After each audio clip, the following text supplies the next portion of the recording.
Y vamos a iniciar el tema, mis amados hermanos, al cual he titulado El propósito de Dios para ti. Y bueno, quiero iniciar este tema comentando que pues el propósito de la vida es mucho más importante, como hablábamos el día de ayer, ¿verdad? Que las posesiones, las propiedades, el dinero.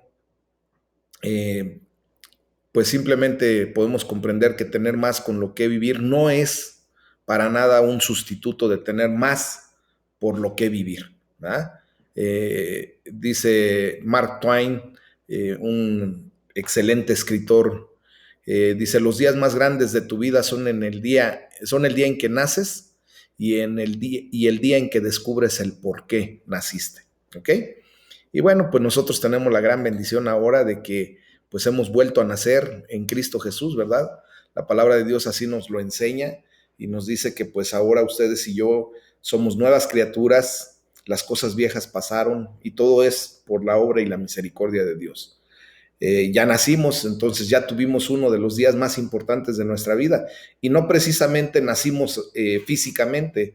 Yo no sé qué edad cronológica tú puedas tener, pero pues simplemente hubo la manifestación del Espíritu Santo en tu vida y llegaste a los pies de Cristo y pues eso te da la oportunidad de ser llamado hijo de Dios, nacido de nuevo para la gloria de Dios Padre, y pues ahora todo eso viene a ser pues de grande bendición para nuestra vida. El segundo día más importante que tenemos pues es descubrir para qué nacimos, cuál es el propósito por el cual estamos tú y yo aquí. Y pues muchos de nosotros, la gloria sea para el Señor, porque a través de los estudios de la bendita palabra, pues el Señor nos ha revelado el para qué nacimos, el para qué estamos aquí, cuál es el objetivo que Dios se propuso, pues desde antes de la fundación del mundo, mis amados, para traernos a esta vida física. ¿Ah? El Señor, como todos sabemos, Él ya nos tenía en su mente, en su corazón, desde antes de la fundación de este mundo, mis amados. Y pues ahora tenemos la gran bendición de pues haber venido a la vida por la gracia y misericordia de Dios, pero ahora pues hay que saber para qué. Y quiero decirles que pues Dios tiene un propósito muy específico para ti, para cada uno de nosotros. Además, la voluntad general de Dios para nosotros pues se nos ha revelado en la Biblia, en la bendita palabra de Dios.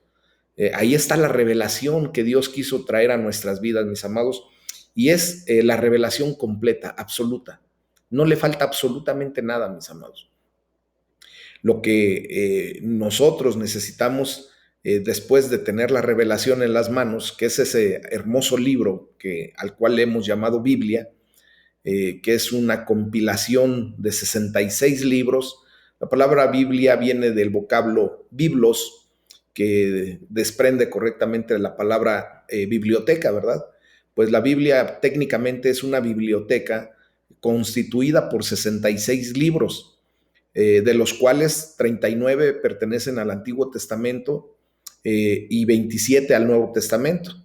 En el Antiguo Testamento tenemos libros que vienen a ser la ley, el Pentateuco propiamente, los primeros 5 libros de la palabra de Dios, que también se conoce como la Torá en el judaísmo.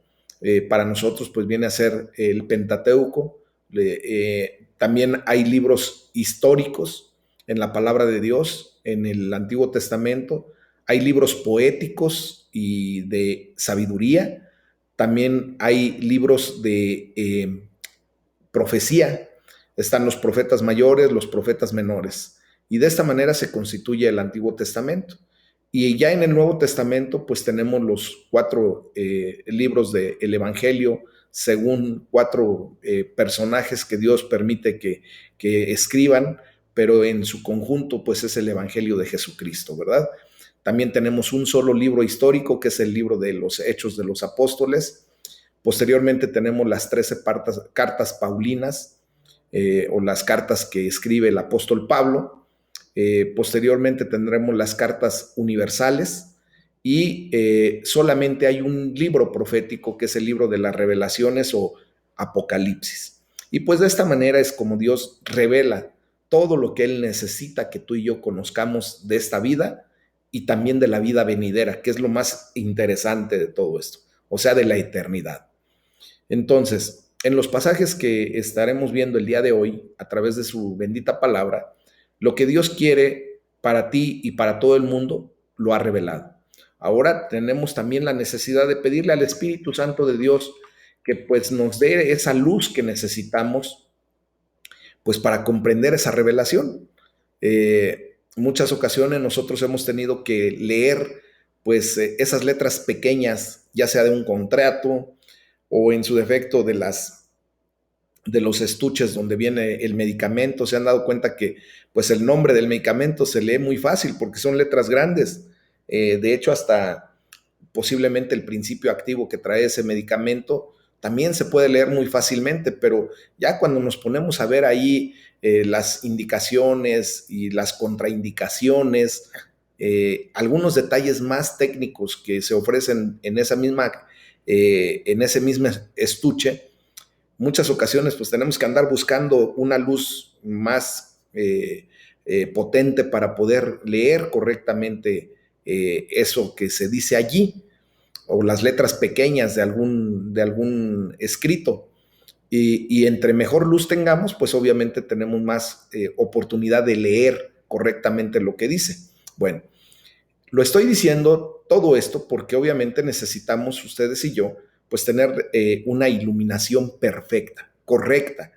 Y la iluminación viene de parte del Espíritu Santo. Él es el que nos ilumina para poder leer nosotros esas pequeñas letras que de repente se nos pasan en la lectura de la palabra de Dios.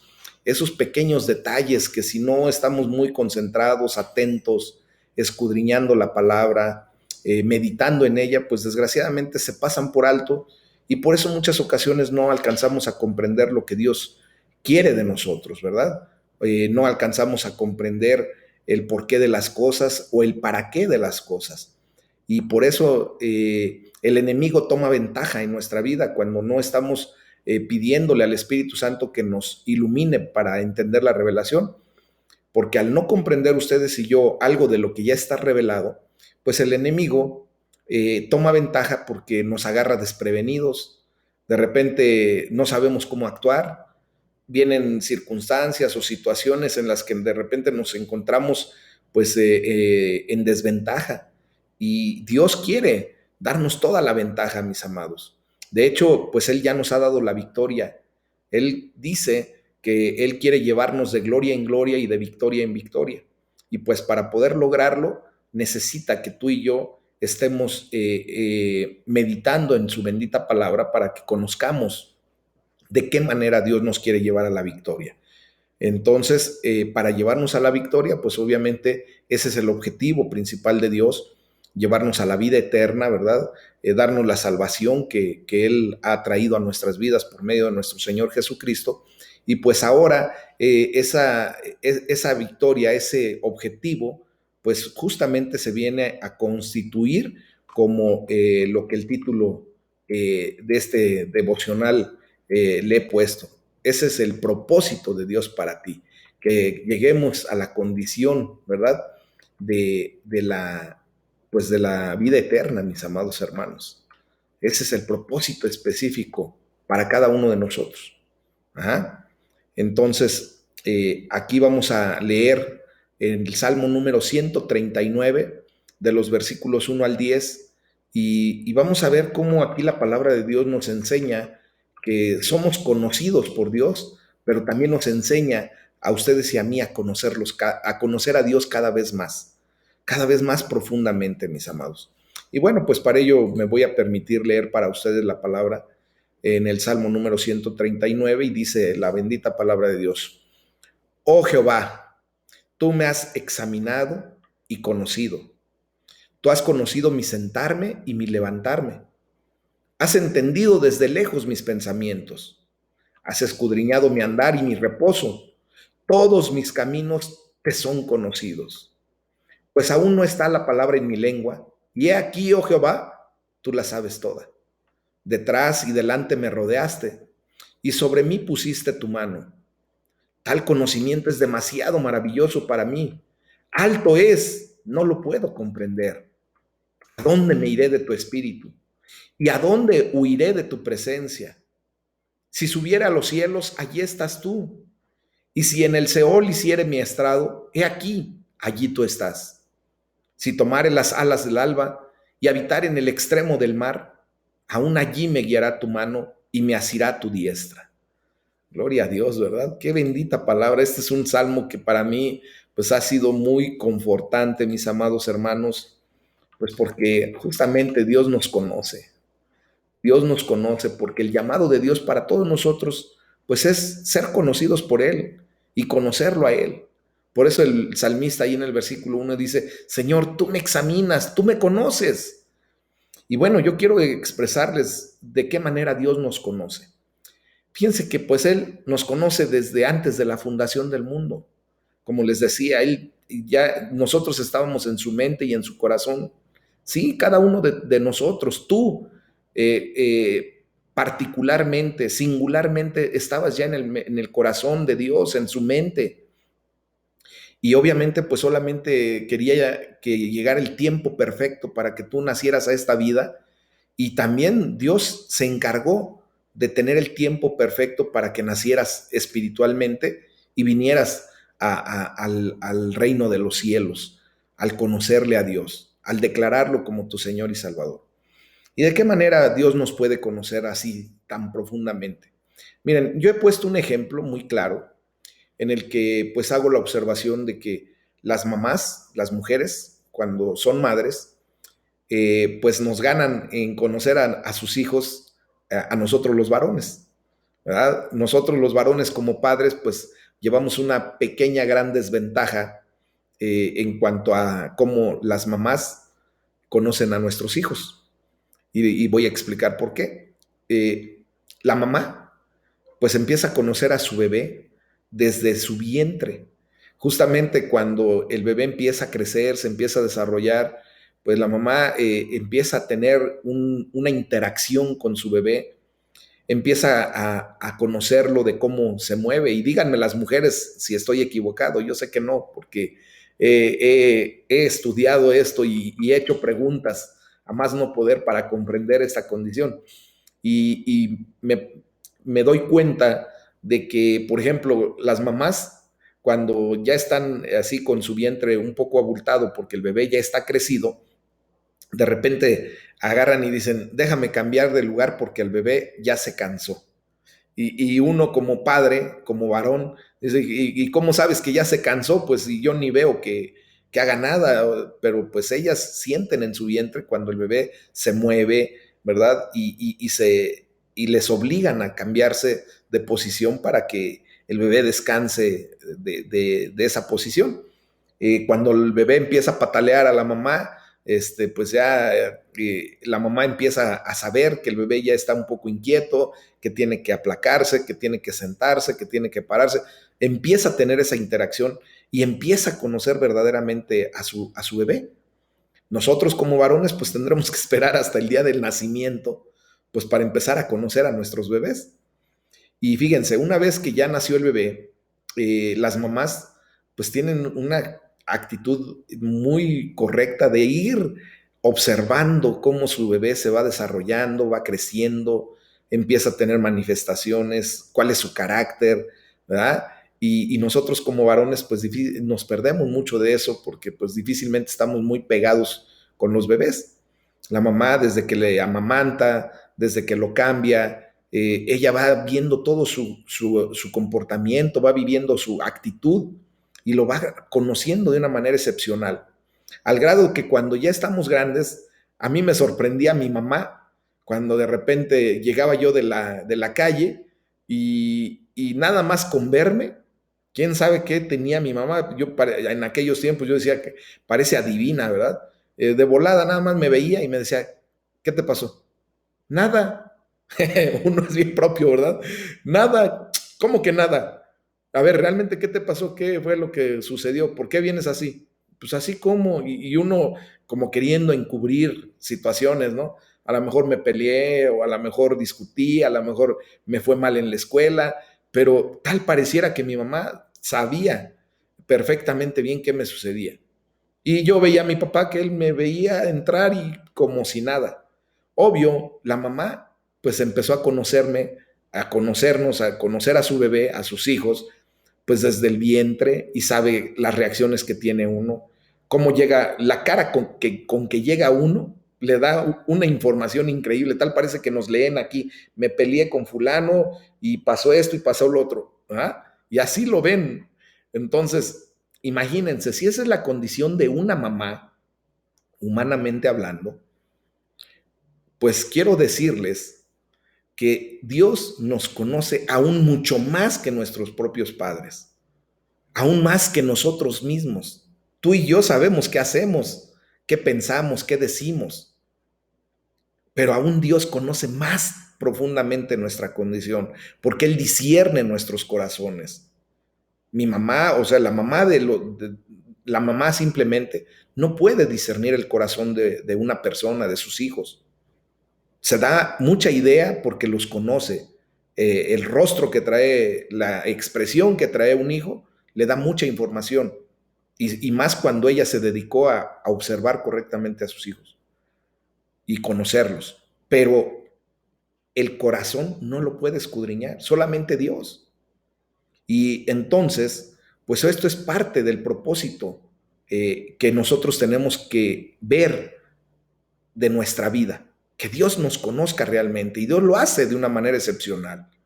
Miren, quizá quien hace la reflexión en este salmo que acabamos de leer, el Salmo 139, es David, ¿verdad? Cuando ya estaba anciano y él está en ese momento recapitulando cómo Dios le ha guiado a lo largo de su vida. Y por eso en el versículo 5 dice, tu protección me envuelve por completo, me cubres con la palma de tu mano. Pues aquí, mis amados hermanos, se habla de la mano amorosa y delicada de Dios sobre él a lo largo del camino de su elección. Y lo más importante, fíjense, por ejemplo, cómo dice la palabra de Dios ahí en los versículos, tú has conocido mi sentarme y mi levantarme. O sea, Él sabe perfectamente bien todos y cada uno de nuestros pasos, lo que hacemos y lo que dejamos de hacer. Dice, has entendido desde lejos mis pensamientos. Fíjense cómo la palabra de Dios nos enseña lo que estaba yo comentando hace un momento. Ni nuestros propios padres pueden llegar a esa condición. Bueno, ahora ya de grandes, de adultos, ni nuestra pareja, nuestro esposo, nuestra esposa, no puede llegar hasta esa condición de conocernos tan íntimamente como Dios. Él, dice el salmista, el rey David, ya anciano, sabiendo lo que dice, ¿verdad? Dice, has entendido desde lejos mis pensamientos. Dice, has escudriñado mi andar y mi reposo, y todos mis caminos te son conocidos. O sea, imagínense nada más que todo aquello que David hacía, pues Dios lo conocía perfectamente bien. Ustedes y yo, pues en nuestra juventud, en nuestra adolescencia, ¿verdad? Pues muchas veces torcimos nuestros caminos y le pudimos dar la vuelta a nuestros padres. ¿De qué manera, mis amados? Llegábamos a la casa y si ya conocíamos también cómo se comportaban nuestros padres, su carácter, sobre todo, ¿verdad? Llegábamos con una sonrisa así bien fingida y pues eso evitaba que nuestra mamá supiera si traíamos algún problema o alguna situación. Pero delante de Dios, aunque sonriamos, aunque nos pongamos una máscara, aunque hagamos lo que hagamos, Dios conoce todo lo que hacemos. No le podemos esconder nada. De hecho, dice la palabra, pues aún no está ni la palabra en mi boca. Todavía ni siquiera la he pasado de mi mente a mi lengua cuando Dios sabe perfectamente bien lo que yo voy a decir. Y lo más importante, mis amados, el Señor nos rodea de una manera esplendorosa. Pone sobre nosotros su mano, nos cuida, nos bendice. Y el salmista pues reconoce que ese conocimiento que ahora Dios nos está dando es demasiado maravilloso para nosotros. Y dice, es tan alto que no lo puedo comprender a veces. Por eso necesitamos de la presencia del Espíritu Santo en nuestras vidas, mis amados, pues para poder propiamente vivir ese conocimiento. La gloria sea para el Señor, porque cada vez que nos acercamos a Él a través de su bendita palabra, a través de estos momentos, de estos tiempos de devocional, de nuestras oraciones, de nuestra alabanza, pues vamos conociendo cada día un poco más del Señor, ¿verdad? Y vamos escudriñando esa grandeza, ese portento que es nuestro Padre Celestial, mis amados. Y eso pues nos lleva a comprender que pues tú y yo no podemos escapar de la presencia de Dios. Él conoce todo, está en todas partes, ¿verdad? Y por eso el salmista le dice claramente, ¿a dónde me iré de tu espíritu? ¿A dónde ustedes y yo podríamos escondernos que Dios no nos viera? Por eso yo, pues ahora que he entendido esto, me río de mí mismo cuando de repente hacía yo truanerías, hacía yo cosas que no debería hacer, y porque me ocultaba en una habitación oscura y apagaba hasta la luz, pensaba que Dios no me iba a ver, ¿verdad? Pensaba que nadie me iba a ver, pero ¿a dónde nos podremos esconder de su espíritu? ¿A dónde podemos huir de su presencia, mis amados? No hay ningún lugar en todo el universo en donde no podamos encontrar a Dios, en donde el Señor no esté. Por eso el salmista dice, si subiere a los cielos, allí estás tú. Y si en el Seol hiciere mi estrado, o sea, en lo más profundo de la tierra, pues ahí también Él está. Imagínense de qué manera Dios ahora nos conoce, ¿verdad? Él sabe todo, absolutamente todo de nosotros. ¿Qué tenemos que hacer en consecuencia, entendiendo todo esto? Pues lo que nos queda por hacer, mis amados hermanos, pues es buscar a Dios para recibir su guía, ¿verdad? Y por eso el versículo 10 dice, tu mano me guiará, me sostendría tu mano derecha. El Señor quiere sostenernos con la diestra de su poder. Y hasta aquí ustedes y yo podemos declarar que Dios nos ha ayudado. Hasta aquí el Señor nos ha tomado con su mano derecha, que bíblicamente la mano diestra, la mano derecha, significa poder, significa autoridad, significa dispensación, mis amados hermanos. De su mano tomamos todo. Entonces hoy es el momento en el que podemos decirle al Señor que necesitamos verdaderamente su guianza. Y yo, en lo personal, y yo creo que tú también, necesito de la guía del Espíritu Santo desesperadamente. Por eso lo busco día y noche, mis amados. Por eso me acerco constantemente a Él. Y yo espero poder inyectarte ese deseo, poder provocar en ti esa necesidad, no por lo que yo digo, sino por lo que Dios quiere de nosotros. Que tengas ese desespero por buscar a Dios día y noche. Y hay que darle gracias a Dios por la gran promesa de que se da aquí en este precioso salmo, de que su mano nos guiará, de que su mano derecha nos sostendrá. Y les vuelvo a repetir, tú puedes declarar así como yo, juntos podemos declarar Ebenezer. Es un vocablo hebreo, mis amados hermanos, que quiere decir hasta aquí, hasta este momento, Dios me ha sostenido con la diestra de su poder. Y es verdad, hasta este momento Dios ha mostrado su amor, su misericordia, su gracia en cada uno de nosotros. Y el día que seamos llamados a su presencia, pues gloria a Dios, porque de ahí en adelante estaremos eternamente y para siempre con Él. Y estaremos sostenidos por siempre, ¿verdad? Con la diestra de su poder, mis amigos. Esto pues también nos lleva a comprender que ustedes y yo pues somos amados, y el objetivo que Dios persigue al habernos escogido, al habernos traído a sus pies, al darnos este conocimiento, al derramar esa sabiduría que viene de lo alto, pues es para justamente, mis amados, cumplir con el propósito que Dios tiene para nuestras vidas de ser amados y amar para siempre. Aprender a amar ustedes y yo para siempre y amar de una manera genuina, correcta, con ese amor ágape. Ese es un vocablo del griego que nos indica que es un amor incondicional, que es el amor perfecto, el amor puro, el amor que todo lo puede, todo lo cree, todo lo espera, que no se envanece, que no se jacta, que no busca de lo suyo, sino que busca que los demás estén en amor, en armonía y en paz. ¿Ah?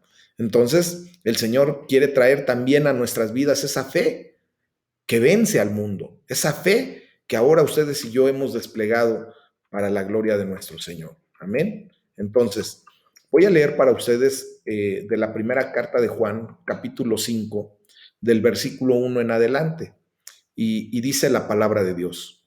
Todo aquel que cree que Jesús es el Cristo es nacido de Dios, y todo aquel que ama al que engendró, ama también al que ha sido engendrado por él. En esto conocemos que amamos a los hijos de Dios, cuando amamos a Dios y guardamos sus mandamientos. Pues este es el amor a Dios, que guardamos sus mandamientos y sus mandamientos no son gravosos, porque todo lo que es nacido de Dios vence al mundo. Y esta es la victoria que ha vencido al mundo, nuestra fe. ¿Quién es el que vence al mundo, sino el que cree que Jesús es el Hijo de Dios? Este es Jesucristo, que vino mediante agua y sangre, no mediante agua solamente, sino mediante agua y sangre.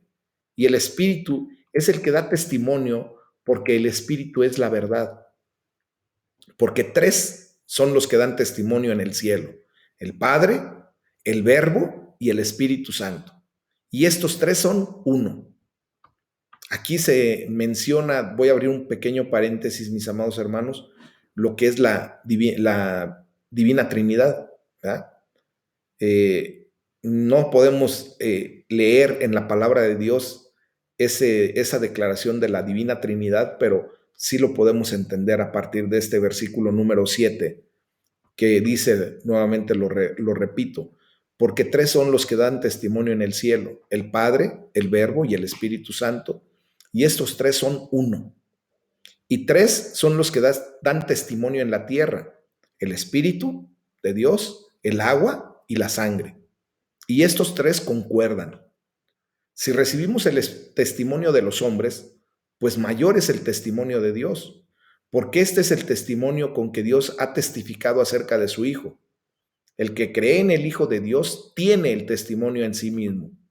El que no cree a Dios, pues le ha hecho mentiroso, porque no ha creído en el testimonio que Dios ha dado acerca de su Hijo. Y este es el testimonio, que Dios nos ha dado vida eterna, y esta vida está en su Hijo Jesucristo. El que tiene al Hijo tiene la vida eterna. El que no tiene al Hijo de Dios no tiene la vida eterna. Estas cosas les he escrito a ustedes que creen en el nombre del Hijo de Dios, para que sepan que tienen vida eterna y para que crean en el nombre del Hijo de Dios. Y esta es la confianza que tenemos en Él, que si decimos alguna cosa, que si pedimos alguna cosa conforme a su voluntad, Él nos oye. Y si sabemos que Él nos oye en cualquiera cosa que pidamos, sabemos que tenemos las peticiones que le hayamos hecho. Si alguno viere a su hermano cometer pecado que no sea de muerte, pedirá, y Dios le dará vida. Esto es para los que cometen pecado que no sea de muerte. Hay pecado de muerte por el cual yo no digo que se pida. Toda injusticia es pecado, pero hay pecado no de muerte. Sabemos que todo aquel que ha nacido de Dios no practica el pecado, pues aquel que fue engendrado por Dios le guarda y el maligno no le toca. Sabemos que somos de Dios y el mundo entero está bajo el maligno. Pero sabemos que el Hijo de Dios ha venido y nos ha dado entendimiento para conocer al que es verdadero. Y estamos en el verdadero, en su Hijo Jesucristo. Este es el verdadero Dios y la vida eterna. Hijitos, guárdense de los ídolos. Amén. Fíjense nada más de qué manera el apóstol Juan pues empieza al final de esta carta a darnos una explicación completa, mis amados, de que cuando ponemos nuestra fe en Jesucristo, pues somos nacidos de Dios. O sea, nos convertimos en un hijo amadísimo de Dios, que, como recuerdan, el día de ayer hablamos que Él es amor, ¿verdad? Entonces, Dios te ama mucho más de lo que nuestros padres humanos pudieran amar a sus hijos, mis amados. Lo que tú y yo como padres humanos pudiéramos amar a nuestros hijos, pues Él nos ama aún mucho más.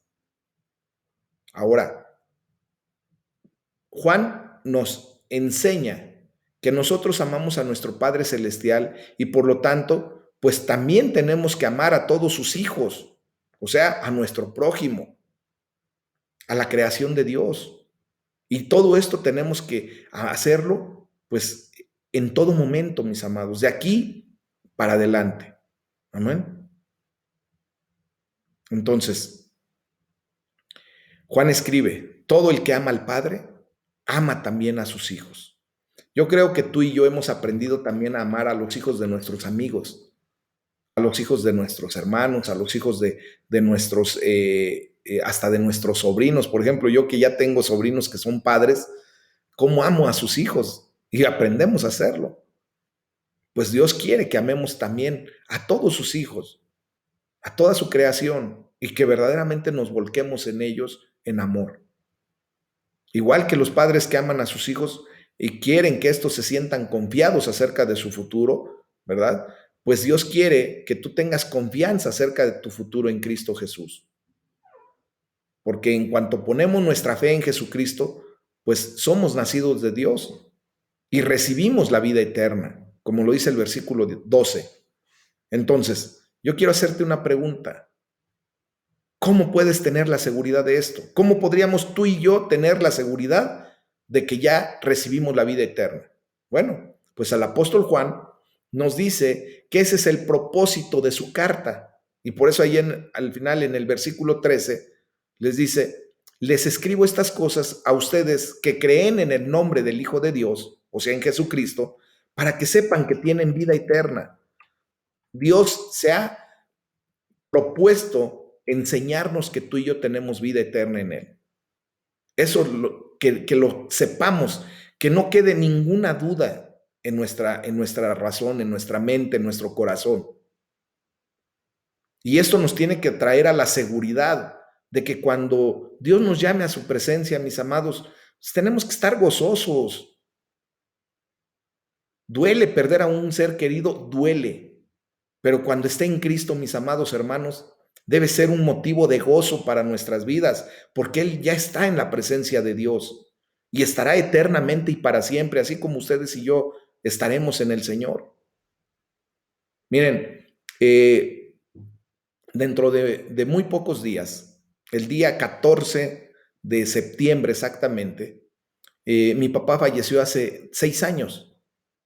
Y la verdad, pues sí, duele el hecho de que haya partido, que no lo veamos físicamente. Es doloroso, sí, y lo digo de corazón, pero nosotros como familia estamos más que agradecidos con Dios y le damos toda la gloria a Dios, porque Dios es bueno, porque su misericordia es para siempre y porque ahora nosotros estamos seguros en la fe que tenemos en Cristo Jesús, de que mi papá vive en Cristo Jesús. Y que eso es lo que tiene que traernos a gozo, mis amados hermanos. El día 14, lejos de celebrar la muerte de mi papá, estamos celebrando la vida eterna de mi papá. Amén. Entonces, en ese sentido es que yo quiero inyectarles esta confianza, así como el apóstol Juan lo quiso hacer, inspirado por el Espíritu Santo de Dios, en esta carta que nos deja. Pues hoy yo quiero, por favor, que ustedes también se inyecten de esto. El día que tengamos un deceso, mis amados hermanos, de un ser querido, tengamos a bien entender qué es el propósito perfecto de Dios y que va a pasar a una condición completamente diferente, en gozo, en amor, en bendición, en eternidad. Entonces, en este pasaje que hemos leído de la primera carta de Juan, capítulo 5, pues vemos 3 pruebas de ser un verdadero cristiano. Y Dios constantemente nos prueba para que no se nos olvide en dónde está realmente puesta nuestra fe, primeramente. Esa es la primera prueba que Dios nos pone, ¿verdad? Y por eso dice la palabra de Dios que todo el que cree que Jesús es el Cristo, pues ha nacido de Dios. Y dice, esta es la victoria que vence al mundo, nuestra fe. Aquí está la prueba. Aquí está la condición que Dios pone para nuestras vidas, mis amados. Esa es la prueba que demuestra que verdaderamente somos hijos de Dios. Esta es la victoria que vence al mundo, nuestra fe. Todo aquel que cree que Jesucristo es el Señor, que ha nacido de Dios, tiene vida eterna. Y hace una pregunta el apóstol Juan y dice, ¿quién es el que vence al mundo? Sino el que cree que Jesús es el Hijo de Dios. Entonces, mis amados, pues un cristiano es una persona que pone su fe y toda su confianza en Jesucristo. Tú y yo nos convertimos en un hijo de Dios al poner nuestra fe en Él. Eso es lo que nos lleva justamente a declararlo como Señor y Salvador de nuestras vidas. La otra prueba que Dios pone en nuestras vidas pues es el amor verdadero, es el amor no fingido, no es el amor eros, no es el amor filos o filial, no. El amor que Dios demanda de nosotros es el amor ágape. Y por eso dice, todo el que ama al Padre, ama también a sus hijos. Entonces, la prueba de la verdadera fe, pues es el amor, mis amados hermanos. La prueba de la verdadera fe es el amor por Dios, el amor por Jesucristo, el amor por todos los demás. Porque la fe precisamente se expresa en el amor. Cuando tú y yo decimos que tenemos fe, tenemos que aprender a expresar esa fe en amor. En amor por Dios, en amor por Jesucristo, en amor por nuestros hermanos, en amor por la creación de Dios. Amén. Y la tercera prueba que Dios nos pone, pues es la obediencia. Y es creo que la más difícil para nosotros. Es bien fácil para nosotros decir, tengo fe en Dios, he puesto mi fe y mi confianza en Jesucristo. Eso es hasta de alguna manera fácil para nosotros, ¿verdad? Y también en cierto momento, cierta manera, pues es hasta fácil decir que amamos a los demás, que empezamos a hacer en amor muchas cosas por los demás. Pero la obediencia, mis amados, hijo, qué difícil es, cuánto nos cuesta obedecer, rendir nuestra voluntad a la voluntad de alguien más, a la voluntad de Dios, ¿verdad? Y nos cuesta trabajo, pero esa prueba la tenemos que superar y Dios nos da el ánimo, Dios nos da la fuerza, Dios nos da el entendimiento, la sabiduría para obedecer como debemos hacerlo. Por eso entre el versículo 2 y 3 dice así, cuando amamos a Dios y cumplimos sus mandamientos, o sea, ahí está el punto clave de la obediencia, sabemos que amamos a los hijos de Dios. Dice, y en esto consiste el amor a Dios, en que obedezcamos sus mandamientos. Entonces, mis amados, este amor no es simplemente un sentimiento. El amor conlleva acción, ¿verdad? ¿Cuál es la acción? Pues la obediencia a los mandamientos de Dios. Y Juan prosigue hablando acerca de 3 testimonios. Y por eso tú y yo ahora podemos contestar a esa pregunta de cómo podemos estar seguros de que Jesús es el Cristo, que Él es el Hijo verdadero de Dios, el único Hijo de Dios. Bueno, pues Dios tiene 3 testimonios, da 3 testimonios. Primero el agua, o sea, Dios, Jesucristo, ¿verdad? Fue llevado al bautismo, ¿se acuerdan? Que lo bautizó Juan el Bautista, no Juan el Apóstol. Y en ese momento testificó. Lo podemos leer en Mateo 3:17, cuando sale después de ser bautizado. ¿Eh? Dice, este es mi Hijo amado, en quien tengo complacencia. Entonces, mis amados, la ordenanza del bautismo, pues obvio, se centra en el agua, porque allí, ¿verdad? Nosotros ahora que vamos a las aguas, que queremos ser bautizados en Cristo Jesús, morimos a nuestra antigua naturaleza de ser y venimos en un simbolismo a resucitar a un nuevo estilo de vida. Y así es como debemos comportarnos. El otro testimonio es la sangre. ¿Cuál es la sangre? Pues la sangre de Jesucristo mismo, derramada en la cruz del Calvario por cada uno de nosotros. Ese es el segundo testimonio. Y por eso Juan dice que Jesús vino mediante agua y sangre, no solo mediante agua, sino mediante agua y sangre. Entonces, ahora tenemos la segunda ordenanza, que es la cena del Señor, mis amados. Porque la cena del Señor se centra en el pacto, en la sangre de Cristo Jesús. Ese nuevo pacto en el que ustedes y yo ahora recibimos la gracia, ese favor inmerecido, la gracia que nos lleva a comprender, pues justamente, que somos salvos y viviremos eternamente y para siempre con nuestro Señor. Amén. Y el tercer testimonio, pues es el Espíritu, porque el Espíritu Santo de Dios da testimonio a nuestros corazones de que Jesucristo es el Hijo de Dios. Es el Espíritu de verdad.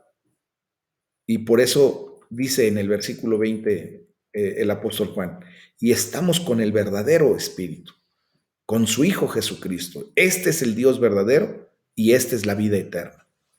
Amén. Entonces, nosotros tenemos que comprender que Dios quiere que tengamos confianza en que Jesús es verdaderamente el Cristo, el Hijo de Dios. Quiere que sepamos que tenemos vida en su Hijo y que de hecho tenemos vida eterna, mis amados. Así lo dice el versículo 13, léalo. Él quiere que tengamos la confianza suficiente como para acercarnos a Dios sin temor. Dice el versículo 14 y 15, esta es la confianza que tenemos al acercarnos a Dios, que si pedimos conforme a su voluntad, Él nos oye. Y si sabemos que Dios oye todas nuestras oraciones, pues podemos estar seguros de que ya tenemos lo que le hemos pedido, porque lo hacemos en la voluntad de Dios. Mire, a veces ustedes y yo, pues ya hemos llegado a saber cuál es la voluntad de Dios, ¿verdad? Porque nos hemos atrevido a incursionar en su bendita palabra. Esa voluntad se especifica claramente en las Escrituras, en la Biblia. Y por eso tú y yo declaramos y pedimos conforme a lo que Dios tiene en su voluntad, porque ya empezamos a conocer a Dios. En otras ocasiones puede que no estemos seguros, porque de repente pues no nos damos a la tarea de leer, de escudriñar la palabra, de meditarla. Pero en cualquier caso, podemos añadir a nuestras oraciones esa declaración que nos da oportunidad de pedirle a Dios que se haga su voluntad. Y entonces vemos allí que estamos cumpliendo con el objetivo del para qué estamos aquí. Si la respuesta a esa oración, cuando le pedimos que Él haga su voluntad, es sí, porque recuerden que puede ser no y también puede ser espera, ¿verdad? Ya hemos comentado eso. Pues cuando la respuesta es sí, puede ser que Él esté acrecentando nuestra fe. Si la respuesta es espera, pues posiblemente es que Dios está acrecentando nuestra paciencia. ¿Cuántos de nosotros queremos, pues lo hemos discutido en muchas ocasiones, mis amados, queremos todas las cosas rápido? Vivimos en un mundo donde la satisfacción instantánea se nos ha vendido como un eslogan que todo el mundo queremos y todo lo queremos increíblemente rápido. Queremos la sanidad de inmediato, queremos el dinero rápido, queremos todo, lo quisiéramos aceleradamente. ¿Cuál es la prisa? ¿Cuál es la prisa, mis amados hermanos? Si a final de cuentas tenemos la victoria. Ahora, si la respuesta es no, que muchas veces no concuerda o no nos cabe en la cabeza, ¿por qué Dios tiene que decir que no? Si Él todo lo puede, si Él es el omnisciente, el omnipresente, el omnipotente, ¿por qué no nos da todo lo que queremos? Bueno, si la respuesta es no, pues posiblemente es que tenga en su mente algo mejor y no es lo que te conviene, lo que tú estás pidiendo. Voy a poner un ejemplo muy fuerte, mis amados. Posiblemente yo pudiera estar orando hoy, pasando por una gran enfermedad, orando, Dios, por favor, sáname, sáname, sáname, sáname, Señor. Y Dios sabe que lo mejor que puede pasarme en ese momento es que me llame a su presencia. Pero tenemos que tener bien claro todo el concepto, mis amados, de entender cuál es el propósito de Dios en nuestras vidas. El propósito de Dios no es que nos quedemos aquí eternamente y para siempre en este mundo de sufrimiento, este mundo de incertidumbre, este mundo de maldad. Él no quiere que tú y yo estemos aquí. Él quiere que estemos en la vida eterna con Él, en el reino de los cielos. Ese es el objetivo principal de Dios. Te lo acabo de declarar completamente para la gloria de Dios. Ese es el propósito, que un día tú y yo estemos eternamente y para siempre con Él.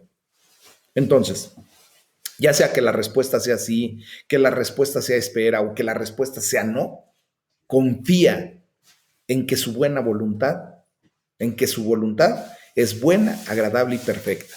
Amén. Eso nos lo dice Romanos 12:2. Dice, no te amoldes a este mundo, no te conformes con lo que este mundo da, sino más bien renuévate en tu pensamiento para que compruebes cuál es la buena voluntad de Dios, agradable y perfecta. Ese es el propósito. Entonces, cuando Dios dice no, no te incomode, no te molestes, no pienses que Dios no te ama, sino todo lo contrario. Si Dios está diciendo que no, es porque Él sabe que va a traer algo mucho mejor para tu vida, a final de cuentas. Y por último, mis amados hermanos, Juan nos está retando, fíjate bien, nos reta diciendo que el que ha nacido de Dios no está en pecado. En otras palabras, no debemos continuar pecando voluntariamente, igual que lo hacíamos antes de que Cristo tuviera misericordia por nosotros.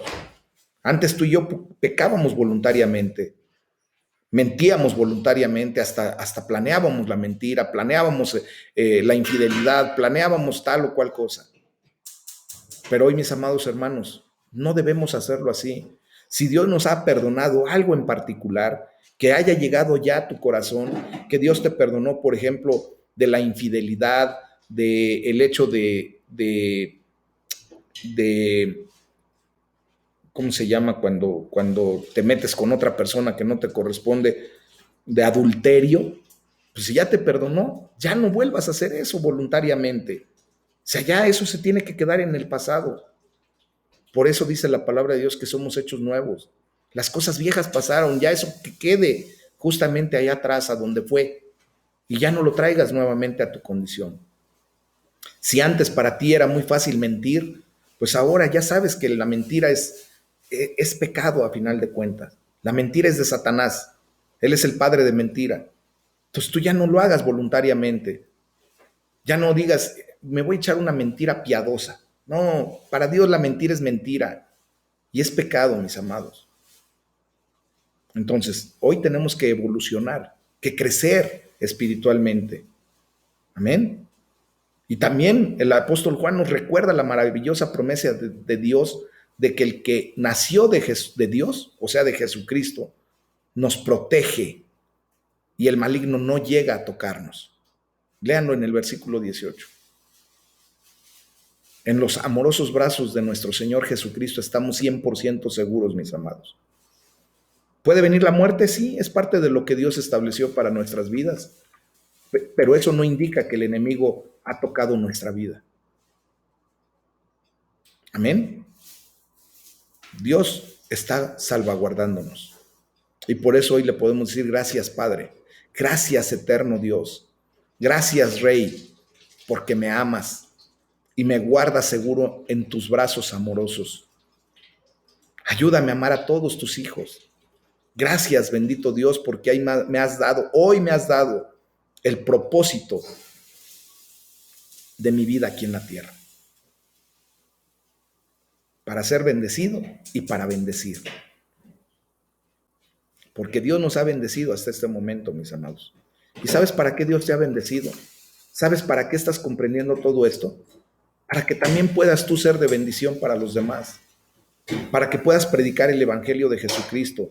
Para que lleves esta bendita palabra a mucha gente que también la necesita, como tú y como yo la necesitamos. Amén. Y este es el tema del día de hoy. Vamos a orar, vamos a darle toda la gloria y toda la honra a nuestro Padre Celestial. Amén.